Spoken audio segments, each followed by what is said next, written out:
এবার বাজারে এলো ধানের পরিবর্তে বাঁশের চাল। এখন থেকে শুধু ধানের উপর নির্ভরশীল হতে হবে না, বাঁশ থেকেও পাওয়া যাবে এই চাল। চালটা হচ্ছে যেমন ধানের চাল তেমনই আর কি, কোনো বোঝার উপায় নাই যে বাঁশের চাল সেম চাল। সেজন্য আমি কালকে আমার মাকে বলছি যে পায়েস রান্না করার জন্য। বাঁশের ফুলের চাউলটা যে আমরা তৈরি করছি, পায়েস রান্না করে দেখলাম, খুবই সুস্বাদু।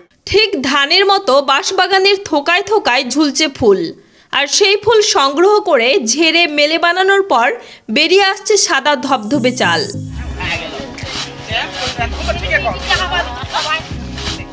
এই চাল থেকে বানানো হচ্ছে ভাত, রুটি, পায়েস, যা খেতে অনেক সুস্বাদু। ভাত রান্না করে খাচ্ছি, আবার রুটি করে খাচ্ছি, খুব ভালো লাগতেছে।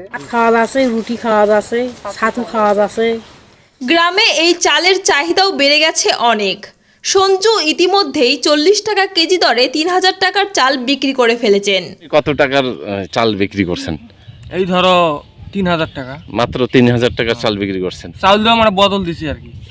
চাল দিছে আপনাকে, আপনি এই চালটা বদল করছেন? বদল দিছি বা টাকা দিয়েও দিছি।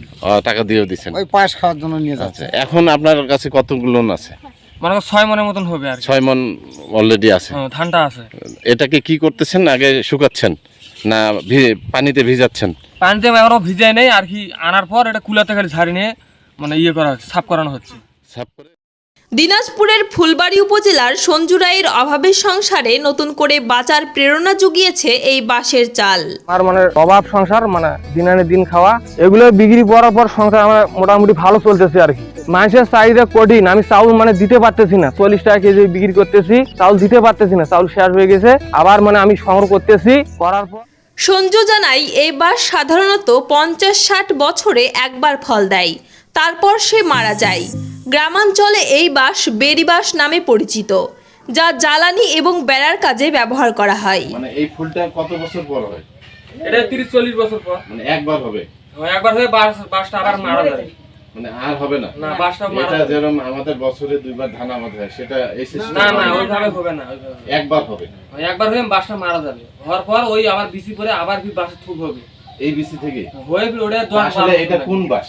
এই বাঁশটার নাম তো বেরিয়া বাঁশ। এই বাঁশ কি সচরাচর অন্য কোথাও পাওয়া যায় কিনা? না, সব জায়গাতে এই বাঁশ নাই গো। এই বাঁশের কাজটা কি? এই বাঁশের কাজ আর কি খড়ি হয়, বাঁশটা খড়ি হয় বা বেড়ার কাজে লাগে, কিন্তু অন্য বড় কোনো কাজে লাগে না। বড় কোনো কাজে লাগে না, মানে মিষ্টি আর কি, এত সুস্বাদ, মানে আর কি বলবো, হুবহু সে ভাতের মতোই স্বাদ পাচ্ছে। ভাতের থেকে আর খুব বেশি স্বাদ, তাই ভাতের থেকেও বেশি স্বাদ। সঞ্জুর এই বাঁশের চাল দেখতে ভিড় করছেন অনেক দূর দূরান্ত থেকে আসা মানুষ। গ্রামবাসীরা এই চালের ভাত, রুটি, পায়েস, নানা পদের খাবার খেয়ে অনেক খুশি। শুনলাম যে বাঁশের ফুল সংগ্রহ করে সেখান থেকে চাউল তৈরি করেছে, তো এইটা আগ্রহ নিয়ে আসলাম দেখার জন্য। পাশে এক বাড়িতে পায়েস পাক করেছে, আমি সেই পায়েসটা মুখে দিয়ে দেখলাম, অত্যন্ত সুস্বাদু। এই বিষয়ে দিনাজপুরের কৃষি আধিকারিক নুরুজ্জামান জানান, ধান এবং বাঁশ তারা একই পরিবারের উদ্ভিদ এবং এই বাঁশের চালের গুণগত মান কোনো দিক থেকে কম নয়। ধান এবং বাঁশ এরা একই পরিবারের উদ্ভিদ, সেই দিক থেকে একটা মিল রয়েছে যে তারা একই ধরনের দানা উৎপাদন করতে পারে। তো এই চালটা খাওয়ার উপযোগী এবং এখানকার যে পুষ্টিগুণ সেটা সাধারণ চালের চেয়ে কোনো অংশেই কম নয়।